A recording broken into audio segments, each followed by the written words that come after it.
of an Ohio police officer who sicked his canine dog on a black man who had his arms up and was not resisting. Well, that cop, folks, has been fired. Circleville Police Department Officer Ryan Speakman did not follow protocol when he released the canine on the victim, who had his hands raised during the attack.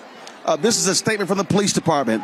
The Circleville police officer Ryan Speakman's actions during the review of his canine apprehension of suspect Jadarrius Rose on July 4th show that Officer Speakman did not meet the standards and expectations we hold for our police officers.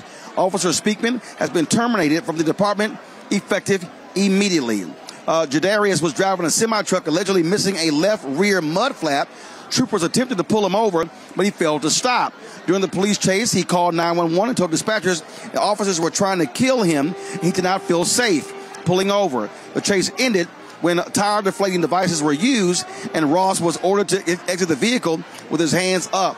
The Ohio Patrolmen's Benevolent Association has filed a grievance on behalf of Speakman, saying he was fired without cause. Like, really? How in the hell is without cause, Nyambe? If you have certain protocols, he didn't follow them. This is what happens with these unions. They will protect these cops regardless of whatever they do.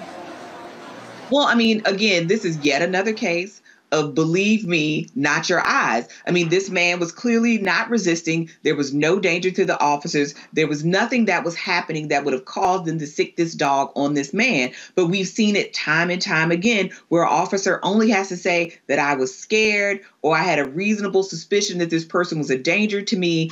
And then whatever amount of force that they use is perfectly fine. And nothing about this was in any way trying to neutralize a threat. The threat was neutralized at that point, whatever that was. I mean, beyond the fact that this man was black, there was no reason for this dog to be brought into these circumstances. I mean, you see the amount of force that was just around this man. So without the addition of the dog, you know, this man was not a threat. And here we are yet again talking about the same thing. And I think you said it right the first time, Roland, which is we have these police unions, which are very powerful and have no compunction about defending these people, no matter how gross their actions, no matter how dangerous, no matter how sickening.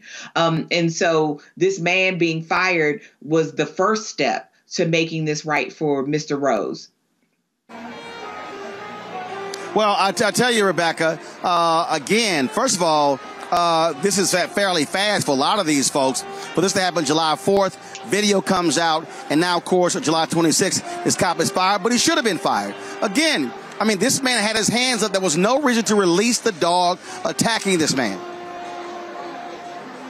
We know this was wrong. It should not have happened. It didn't follow standard operating procedures for any law enforcement agency. But there's two things that are very glaringly obvious that we need here. We need a national registry. So when these bad police officers, when these bad sheriffs, when these bad deputies do these bad things and they're fired, there should be a registry so the next law enforcement agency doesn't hire that particular person, because that person has proven they do not have the ability to actually have a gun and a badge. They do not have the ability to be able to pull people over. They do not have the ability to work well with the public. The second thing that's glaringly obvious here is that there has to be some type of police union reform. We are seeing that some police departments are moving in the right direction, albeit slow because it took 20 days. But we're still seeing that there's issues with these police unions who are constantly fighting back, and it seems like they're always on the side of bad actors within law enforcement.